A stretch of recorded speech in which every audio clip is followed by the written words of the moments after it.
Media Tamil நேயர்களுக்கு வணக்கம். இன்றைய நமது நிகழ்ச்சியில் 2026 சட்டமன்ற தேர்தலில் மீண்டும் அதிமுக ஆட்சி அமைக்கும் என்றால் அதற்கு என்ன காரணம், அதற்கு அடிப்படையாக என்னென்ன விஷயங்கள் நடக்கும் என்பதை பற்றி மிக விரிவாக திரு பிரபாகரன் அவர்களுடன் விவாதிக்கலாம். வணக்கம். வணக்கம். நம்ம இப்போ டைம் ட்ராவல் பண்ணி 2026 ஏப்ரல் மேக்கு போயிடுறோம். தேர்தல் முடிஞ்சிருச்சு, ரிசல்ட் வந்துருச்சு. அதிமுக ஜெயிச்சிச்சு, திமுக தோத்துருச்சு. ஸோ நம்ம இதை மற்ற கட்சிகளுக்கும் பண்ணுவோம். முதல்ல அதிமுகலேருந்து ஆரம்பிச்சோம்.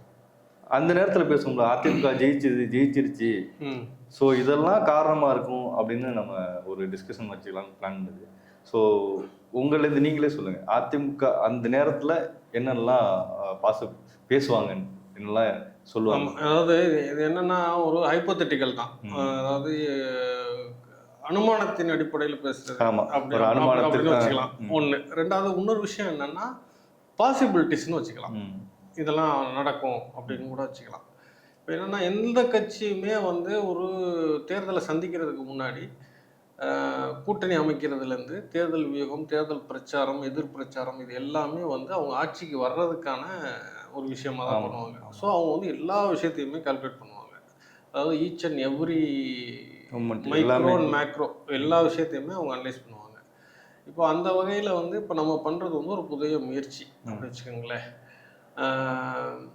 முதல்ல இது டேட்டா நிறையா இருக்கிறதுனால நம்ம பார்த்து தான் பேசணும். பிரச்சனை கிடையாது. ஏன்னா தப்பாக போயிடக்கூடாது இல்லையா.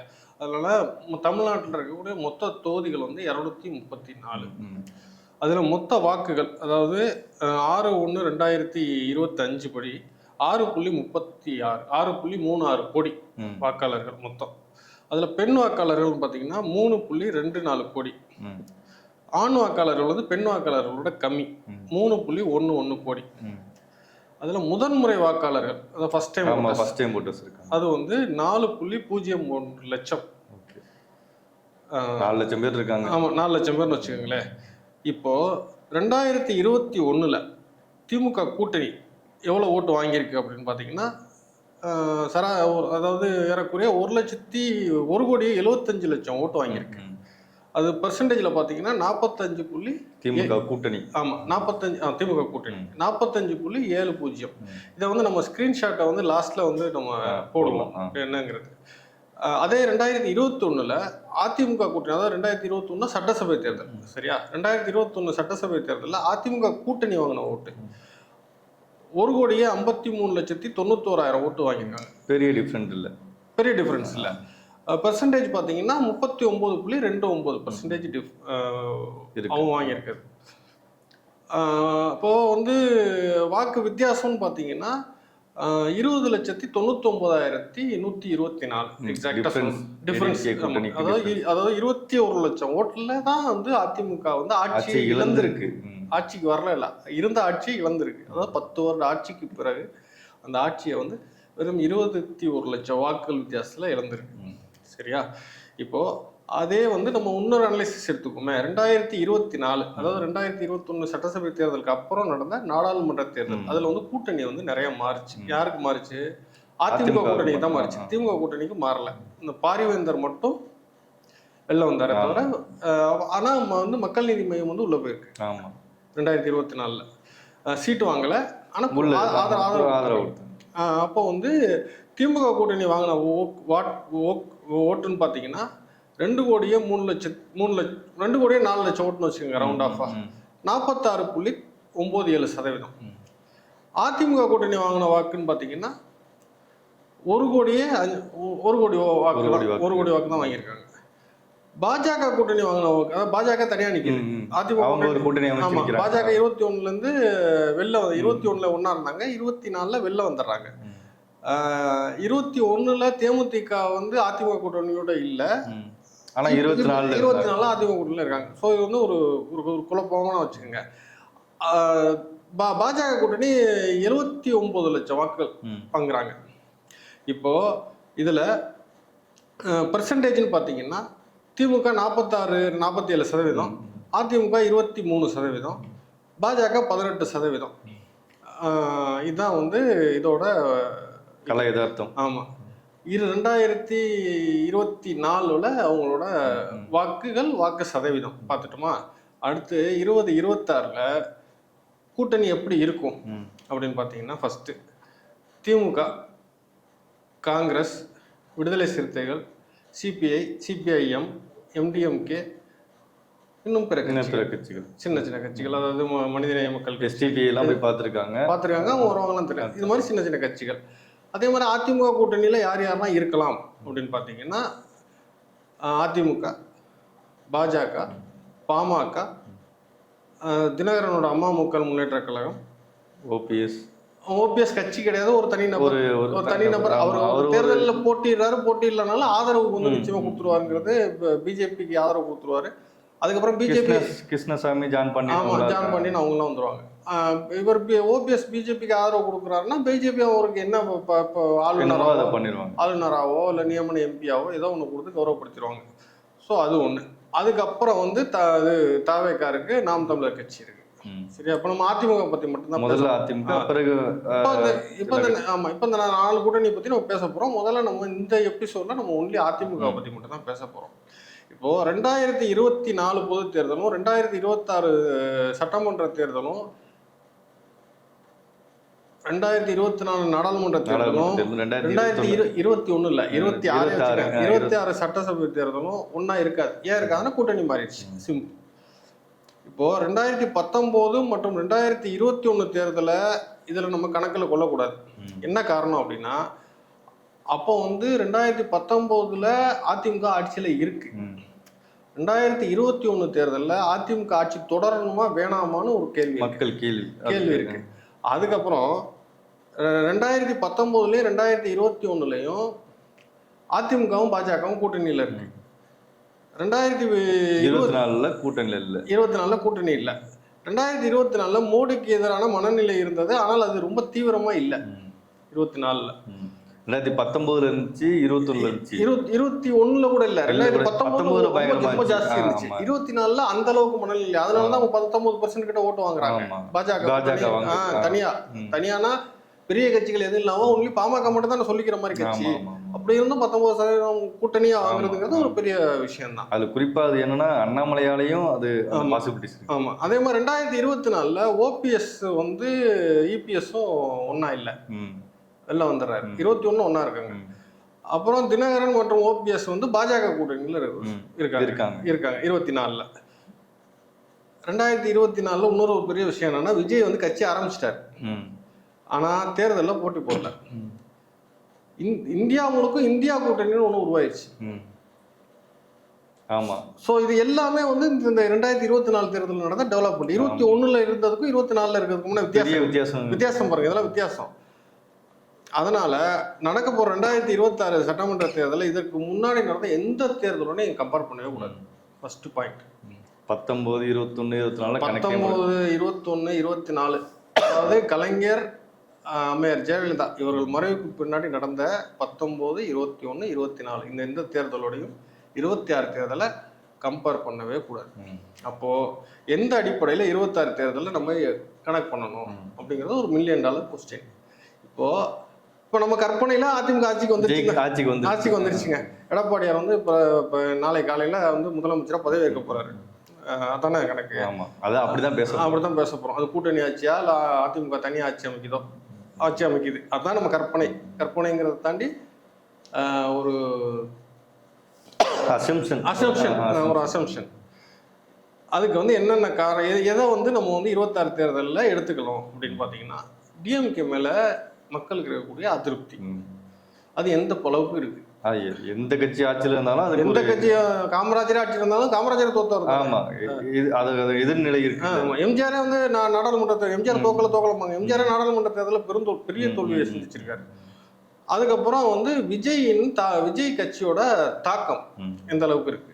அப்புறம் ஆளுங்கட்சி எம்எல்ஏக்கள் மற்றும் எம்பிக்களோட லோக்கல் இஷ்யூஸ், அந்த தொகுதி சார்ந்த இஷ்யூஸ்ல எப்படி இருக்காங்க. மினிஸ்டர்ஸ் எம்எல்ஏக்கு மேல குற்றச்சாட்டு, மினிஸ்டர்ஸ் மேல குற்றச்சாட்டு. இல்ல நான் சொல்றேன், லோக்கலா மினிஸ்டர் இருந்தாலும் அந்த தொகுதியோட எம்எல்ஏ. ஆமா. அதே மாதிரி எம்பி 40 பேரும் அவங்க தான். அப்போ அவங்களோட நல்லதோ கெட்டதோ அது வந்து தாக்கத்தை ஏற்படுத்தும். அதுக்கப்புறம் திமுக அரசு செயல்படுத்திய நிறைய மக்கள் நல திட்டங்கள், சரியோ தப்போ நிறைய பண்ணியிருக்காங்க மக்கள் நல திட்டங்கள். அது வந்து எந்த அளவுக்கு மக்கள்கிட்ட சென்றடைஞ்சிருக்கு, அதனால ஏமாற்றம் அடைஞ்சவங்க தனவங்க லாபம் நிறைய பேர். அப்புறம் கட்சிகளுக்கிடையே புதிய பழைய கூட்டணியின் பலம் பலவீனம்.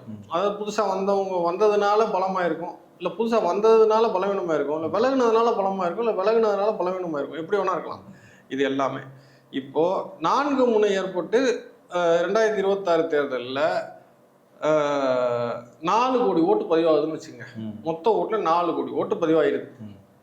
4 முனை போட்டி என்னென்ன?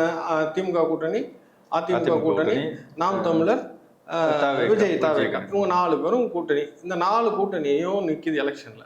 4 கோடி மக்கள் ஓட்டு போட்டாங்க அப்படின்னு நீங்க கணக்கு பண்ணீங்கன்னா, இப்போ வந்து இதுல வந்து சீமான், விஜய் இவங்க 2 பேரும் வர்ற தேர்தலில், அதாவது இப்போ நடந்து முடிஞ்ச தேர்தல் ஆட்சியை பிடிக்கல. ஏன்னா அவங்களுக்கு வந்து சீமான் அவர்களுக்கு வந்து 6லேருந்து 8% ஓட்டு கிடைக்கும். இது ஆப்ஷன் 1. ஆப்ஷன் 2 பார்த்தீங்கன்னா 4 முதல் 6% ஓட்டு கிடைக்கும். உங்க கணிப்பு? ஆமா, அது இல்லைங்க, கணிப்புனா அதிமுக ஆட்சி வந்துருச்சு அப்படி வச்சுக்கோங்க. அதுக்கப்புறம் விஜய் வந்து 5லேருந்து 7% ஓட்டு எடுப்பார் ஆப்ஷன் 1ல. ஆப்ஷன் 2ல 7லேருந்து 10% ஓட்டு எடுப்பார். அதாவது அவர் இறங்கி வேலை பார்க்கறது பொறுத்து மினிமம் 5%ங்கிறது விஜய்க்கு வந்து ஸ்டாண்டர்டாக இருக்க வாய்ப்பு இருக்கு. அதுக்கப்புறம் பேலன்ஸ் வந்து இவங்க 2 பேரும் எடுத்துக்கிட்டது போக பேலன்ஸ் வந்து 4 கோடி ஓட்டுல 3 கோடியே 40 லட்சம் ஓட்டு இருக்கு. அது வந்து அதிமுக திமுக கூட்டணி ஷேர் பண்ணிக்கணும். கரெக்டா? ஆமா. இப்போ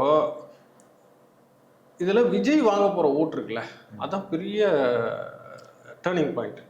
அதாவது அதிமுக ஆட்சிக்கு வந்ததுக்கு பெரிய முக்கியமான காரணமா இருக்கும். என்ன அப்படின்னா, திமுக அதிமுக நாம் தமிழர் கட்சியை பிடிக்காதவங்க வந்து விஜய்க்கு ஓட்டு போறாங்கன்னு வச்சுக்கோங்களேன். அது வந்து ஒரு 8 லட்சம் பேர் ஓட்டு போடுறாங்க விஜய். அதே மாதிரி ஃபர்ஸ்ட் டைம் ஓட்டர்ஸ் இருக்காங்கல்ல, அவங்கள ஒரு 1.5 லட்சம் பேர் வந்து விஜய்க்கு ஓட்டு போட்டிருப்பாங்க. 21 வயசுலேருந்து 45 வயசுல வரைக்கும் கூட பெண்கள் இருக்காங்கல்ல, அதுல வந்து 10 கணிசமான வாக்குகள் வந்து விஜய் வாங்குறாரு. 10 லட்சம் ஓட்டு வாங்குவார். அதுக்கப்புறம் அதிமுகவோட வந்து விஜய் வந்து எவ்வளோ ஓட்டை பிடிப்பாருன்னா ஒரு 5லேருந்து 6 லட்சம் ஓட்டை வந்து விஜய் பிரிக்கிறதுக்கு வாய்ப்பு இருக்கு. மற்ற கட்சியில் இருக்காங்கல்ல, அவங்கள்ட்ட இருந்து எவ்வளோ ஓட்டு பிடிப்பாருன்னா ஒரு 6 லட்சம் ஓட்டு மற்ற கட்சிகள்ட்ட இருந்து அவர் வாங்குறதுக்கு வாய்ப்பு இருக்கு. இதுல திமுக வந்து விஜயோட காரணத்தினால இழக்க போற ஓட்டுன்னு பாத்தீங்கன்னா 14 லட்சம் ஓட்டு வந்து திமுக கூட்டணி வந்து இழக்க போகுது. அதனாலதான் திமுக பதறுது. ஆமா, இழக்க போகுது. அதே மாதிரி அதிமுக மீதான அதிருப்தியின் காரணமா விஜய்க்கு வந்து ஒரு 16 லட்சம் ஓட்டு வாய்ப்பு இருக்கு. அதாவது அரசின் மீது நம்பி இது வந்து, அதாவது ஆன்டி இன்கம்பன்சின்னு சொல்றோம்ல, 16 லட்சம் ஓட்டு அப்படின்னு வச்சுக்கோங்களேன். 4 லட்சம் ஓட்டுல 16 லட்சம் ஓட்டுங்கிறது ஒரு 2% தான். 2% கூட கிடையாது, 2%க்குள்ள தான். அது நிச்சயமா அதிருப்தி இருக்க தான் செய்யும். அப்போ 16 லட்சம் ஓட்டு இழக்க போகுது. அப்புறம் எம்எல்ஏக்கள் எம்பிக்கள் லோக்கல் இஷ்யூஸ் சொன்னோம் இல்லையா, அதனால ஒரு 10 லட்சம் ஓட்டு வந்து போறதுக்கு வாய்ப்பு இருக்கு. இப்போ இந்த நெகட்டிவ் ஓட்ஸ் எல்லாத்தையும் சேர்த்தீங்கன்னா 20 லட்சம் ஓட்டு வந்து விஜய் வாங்குவார்னு. விஜய் இல்ல, திமுக இழக்க போகுது. விஜய்னால வந்து 14 லட்சம் ஓட்டும், அரசின் மீது நம்பிக்கை இல்லாம ஒரு 16 லட்சம் ஓட்டும், எம்எல்ஏக்கள் எம்பிக்களோட அதிருப்தி காரணமா ஒரு 10 லட்சம் ஓட்டு இழக்க போகுது. இப்போ இந்த 20 லட்சம் ஓட்டு தான் 2021ல ஒரு டிஃபரன்ஸ் வந்துச்சு. இப்போ இதுல அதிமுக எவ்வளவு இழக்க போகுது விஜய்னால அப்படின்னு பாத்தீங்கன்னா ஒரு 6 லட்சம் ஓட்டு இழக்க போகுது. ஆனா தினகரன் இவங்கெல்லாம், சசிகலா இவங்களோட ஆதரவுலாம் வந்து இவங்களுக்கு அதிமுக கூடுதலாக கிடைக்கிறதுனால தென் தமிழகத்தில் அதிமுக இழந்த வாக்குகள் வந்து திருப்பி கிடைக்கும். இப்போ இது எல்லாத்தையும் பார்த்து கடைசியா வந்து கால்குலேட் பண்ணி பார்த்தீங்கன்னா திமுகவுக்கும் அதிமுகவுக்கும் 2% வித்தியாசத்துல இருக்கும். அதாவது அதிமுக வந்து ஒரு நிமிஷம் இருங்க, 1,68 லட்சம் 1,68 லட்சம் வாக்குகள், அதாவது 42% வந்து ஓட்டு வாங்கும். திமுக வந்து 40% ஓட்டு வாங்கும். ஸோ 2 பேருக்கும் 2% டிஃப்ரென்ஸ் வரும். நான் சொல்றது கூட்டணி, 2 கூட்டணிக்கு 2% டிஃப்ரென்ஸ் வரும். இதில் என்னன்னா எல்லாருமே திரும்ப திரும்ப திரும்ப திரும்ப சொல்றது தான், இப்போ வந்து அதிமுக இருக்கிற நிலைமையில திமுக இருக்கும். அதாவது 75-80 சீட்டில் ஒரு வலுவான எதிர்கட்சியா இருக்கும். திமுக இருக்கிற இடத்துல அதிமுக இருக்கும். இதுதான் வந்து இப்போதைய கருத்து கல யதார்த்தம் இப்படிதான் இருக்கு. அதாவது இதை வந்து நம்ம வந்து எந்த ஒரு சார்புலையும் சொல்லலை. ஏன்னா இது வந்து ஃபேக்ட். இப்போ என்னன்னா நீங்கள் வந்து ஜென்ரலாக வந்து ஃபஸ்ட்டே நம்ம பேசணும், டைம் மிஷினில் போய் நம்ம போய் பார்க்குறோம், அங்கே வந்து நடக்குது அப்படின்னு பேசுகிறோம். ஆனால் இதுதான் நடக்கும் அப்படிங்கிறது வந்து ஒரு யதார்த்தம். அது 2021 கணக்கு வச்சு பார்த்தாலே நம்மளுக்கு அதோட 2021, 2024, 2026. அதாவதுங்க ரொம்ப சிம்பிளுங்க. பிஜேபி வந்து ஏடிஎம்கேட சேர்ந்தது மைனஸா அப்படின்னா மைனஸ் தான். அப்போ மைனஸ், இப்போ மைனஸ் தான். அதான் சொல்கிறேன், இப்போ மைனஸ் தான். ஆனால் என்ன அப்படின்னா சிறுபான்மையினர் ஓட்டு வந்து வராது. சரி, சிறுபான்மையினர் பிஜேபியோட சிறுபான்மையினர் ஓட்டு வராதுங்கிறதுனால 24 தனியாக நின்றுச்சுல அதிமுக. அப்போ சிறுபான்மை ஓட்டு வந்துச்சா? வரல. ஸோ அதிமுகவுக்கு வந்து சிறுபான்மையினர் ஓட்டு இழப்பு இல்லை, வராமல் இருக்குது, வராமே போகுது, அவ்வளோதானே தவிர புதுசாக வந்து கிடையாது, இழப்பு இல்லை. ஆனால் திமுகவுக்கு வந்து புதிதாக இழப்பு இருக்கு. என்னென்ன இழப்பு இருக்குன்னா, ரொம்ப முக்கியமான விஷயம், ரொம்ப டீட்டெயிலாக பேசணும்னா, ஆட்சி மீதான அதிருப்தி, அது எல்லாருமே சொல்கிற விஷயம் ஒன்று. ரெண்டாவது வந்து இந்த லோக்கல் எம்எல்ஏ எம்பிகளோட செயல்பாடுகள், அதுக்கப்புறம் வந்து கவுன்சிலர்ஸோட அட்ராசிட்டிஸ், அதுக்கப்புறம் லோக்கல் இஷ்யூஸ், கட்சிக்காரன்னு சொல்லிட்டு கட்டா பஞ்சாயத்து பண்ணுற இஷ்யூஸ், அதுக்கப்புறம் வந்து இந்த ஊழல், டாஸ்மாக், அது இதுன்னு புதுசாக வரக்கூடிய ஊழல்களோட மக்கள் பேசுகிற விஷயம், அது எல்லாத்தையும் தாண்டி விஜய் வாங்க போகிற ஓட்டு இருக்குல்ல, அதை வந்து எல்லாரும் நீ எப்படி அனாலிட்டிக்கலாக ஒவ்வொருத்தரும் ஒவ்வொரு ஸ்டாட்டிஸ்டிக்ஸ் சொன்னாலும், நானும் நம்ம நேற்று பேசிக்கிட்டோம் இல்லையா, நம்மளோட இது என்ன அனாலிட்டிக்ஸ் என்ன சொல்லுதுன்னா, விஜய் வாங்க போற பெண்கள் ஓட்டு இருக்குல்ல, அதுல கணிசமான ஓட்டு வந்து திமுக போன ஓட்டு. அதாவது 21லையும் 24லையும் திமுகவுக்கு போன ஓட்டுல கணிசமான வாக்குகளை வந்து விஜய் வாங்க போறாரு. அது யதார்த்தம். ஆண்களுக்குன்னு இந்த ஆட்சியில பெருசா எதுவும் செய்யல. அதாவது திமுகல பெனிஃபிட்ஸ் அடைஞ்ச பெண்களே வந்து மாற்றி போட்டு போறது வாய்ப்பு, மாற்றி ஓட்டு போறாங்கன்னு இல்ல, அவங்களோட சாய்ஸ் விஜயா இருக்கு. விஜய் மேல ஒரு கிரேஸ். வேலைக்கு போற பெண்களா இருக்கட்டும், இல்ல கல்லூரிக்கு போற பெண்களா இருக்கட்டும், அவங்க வந்து மாசம் வந்து 1000 ரூபாய் வாங்குறாங்க, மாசம் 1000 ரூபாய் இலவச பேருந்தெல்லாம் யூஸ் பண்றாங்கல்ல. அது எல்லாமே வந்து திமுகவுக்கு போகாம விஜய், கலவையா சொன்னா நன்றி மறந்து ஓட்டு போறாங்கன்னு சொல்ற மாதிரி. ஆனா அது நன்றி மறந்து இல்ல, அரசுங்கிறது தன்னோட கடமை செய்யுது. ஆனா அவங்களோட சாய்ஸ் என்ன, அவங்க யாருக்கு ஓட்டு போட போறாங்க அப்படிங்கறது அவங்களோட சாய்ஸ். ஸ்டாலினா விஜயான்னு பார்க்கும்போது விஜய் மேல அவங்களுக்கு ஒரு கிரேஸ், அது பிடிச்சிருக்கு. அதான் வந்து விஜய் வந்து என்ன அப்படின்னா, விஜய் வந்து ஸ்பாய்லர். அவர் வந்து ஒரு வெற்றியை தடுக்கிற ஒரு ஸ்பாய்லர். அந்த யாரோட வெற்றியை தடுக்க போறாருன்னா, திமுக கம்ஃபர்டபுளா ஜெயிக்குதுங்கிறது இருக்குல்ல, அந்த வெற்றியை வந்து தடுத்து அப்படியே வந்து இந்த ஊர்ல வாய்க்கா வெட்டி நேரா போற தண்ணி, வாய்க்கா வெட்டி நம்ம வயலுக்கு வர்ற மாதிரி நேரா போய் ஆத்துல கலக்க போற தண்ணிய, கடல்ல கலக்க போற தண்ணிய வாய்க்கா வெட்டி அதிமுக திருப்பி விட்டுறாரு ஓட்டை. நீங்க கவனிச்சு பாத்தீங்கன்னா தெரியும், விஜய் கட்சி ஆரம்பிச்சதுலேருந்து வேற எந்த கட்சியும் பயங்கரமா விஜய் எதிர்க்கல. திமுகவும் திமுக ஊடகங்களும் திமுக ஐடிவிங்க தான் பயங்கரமா விஜய் எதிர்க்கிறாங்க. அது அவங்களுக்கு தெரியுது. எதிர்க்கிறாங்கிறத தாண்டி கேரக்டர் அசாசினேட் பண்றாங்க இல்லையா ஐடிவிங்ல, அந்த விஜய் அது ஏன் பண்றாங்கன்னா, அவரை நீங்க எப்படி அந்த கிரேஸ் இருக்குல்ல, அதனால தானே ஓட்டு பிளஸ் ஆகுது. அவரை நீங்க எப்படி எதுக்க முடியும்? நீங்க வந்து அவர் ஆட்சி நிர்வாகத்துல இதுக்கு முன்னாடி இருந்தது இல்ல, இப்போ பெருசா பொலிட்டிக்கல் கிடையாது, இப்போ இது பேக்ரவுண்ட் கிடையாது. அவங்க அப்பா வந்து கட்சியில இருந்தாரு, இதுல இருந்தாரு, அதுல இருந்தாரு, எதுவுமே இல்லை. அதாவது அவர் வந்து நீ வந்து படத்துல வந்து இவ்வளவு சம்பளம் வாங்கினியா, முறையா வரைக்கும் அது கூட பேசுறது இல்ல, அது கூட லைட்டா தான் பேசுறாங்க. ஆனா பர்சனலா அவர் வந்து கூட இணைச்சு பேசுறது பேரு, சில பேர் நம்ம சொல்லக்கூடாது இல்ல சொல்றாங்கல்ல. இல்ல அது வந்து நமக்கு இல்ல, நம்ம என்ன சொல்றோம்னா, சார்ட்டர் ஃபிளைட்ல போறாரு, கூட ஃப்ரெண்ட்ஸோட போறாரு அப்படின்னு டைரக்டாவோ இன்டைரக்டாவோ அதை மீன் பண்றாங்க. அது என்ன காரணம், பெண்கள் வந்து அவர் மேல வச்சிருக்க கிரேஸ் இருக்குல்ல, அதை வந்து கேரக்டர் அசாசினேட் பண்ணா இப்போ வந்து விஜய் வந்து நல்ல மனுஷன் கிடையாது அப்படின்னு சொன்னாதானே அவர் மேல வந்து அது அப்படின்னு முயற்சி பண்றாங்கல்ல. நான் என்ன சொல்றேன்னா, ஒரு ஓட்டு போட்டுங்க, ஒரு பூத்துக்கு ஒரே ஒரு ஓட்டு பெண்கள் ஓட்டு வந்து போட்டுமே, அது வந்து திமுக ஓட்டு தானே போகுது. ஆமா, அது அதாவதுங்க அதிமுக பெரிய ஸ்ட்ராங்கா இருந்த ஓட்டை வந்து இழந்துருச்சுங்க. இப்போ 2021 கொஞ்சம் இழந்துச்சு, 24 சுத்தமா இழந்துச்சு. என்னன்னா பெண்கள் ஓட்டு. ஆமா, அதிமுக ஜெயலலிதா அவர்கள் மேல உள்ள ஜெயலலிதாங்கிற ஒரு பெண் தலைவர் நம்மள ரெப்ரசென்ட் பண்றாங்கன்னு நினைச்சாங்கல்ல. அது 21 வரைக்கும் ஓரளவு இருந்துச்சு. எடப்பாடியாருக்கு கூட 21 வரைக்கும் இருந்துச்சு. 19ல வந்து சுத்தமா விழுகலன்னா அது காரணம் வந்து மோடியோட எதிர்ப்பு தான் முக்கியமான காரணம். பட் 21ல போச்சுன்னா கொஞ்சம் தான் குறைஞ்சி. ஆனால் 21 திருப்பி அதிமுக பெண்கள் ஓட்டு போட்டாங்க. ஆனால் இவங்க வந்ததுக்கு அப்புறம் பண்ண அந்த பெண்களுக்கு மாதம் 1000 ரூபாய் இலவச பேருந்து, இந்த மாதிரி பெண்களுக்கான திட்டங்கள் தொடர்ச்சியாக பண்ணுறாங்கல்ல, இந்த விஷயம் வந்து அதை வந்து எங்கே பாதிக்குதுன்னா 24 தேர்தலில் வந்து அதிமுகவில் இந்த பெண்கள் வாக்குகள் வந்து சுத்தமாக திமுக கொண்டு வந்து அதில் தான் பர்சன்டேஜ் ஏறினது. இப்போ 26ல அந்த பெண்கள் வாக்குகள் திருப்பி அதிமுக போதானே போல. அது எங்க போகுதுன்னா திமுக பிரிஞ்சு விஜய்கிட்ட போயிருது.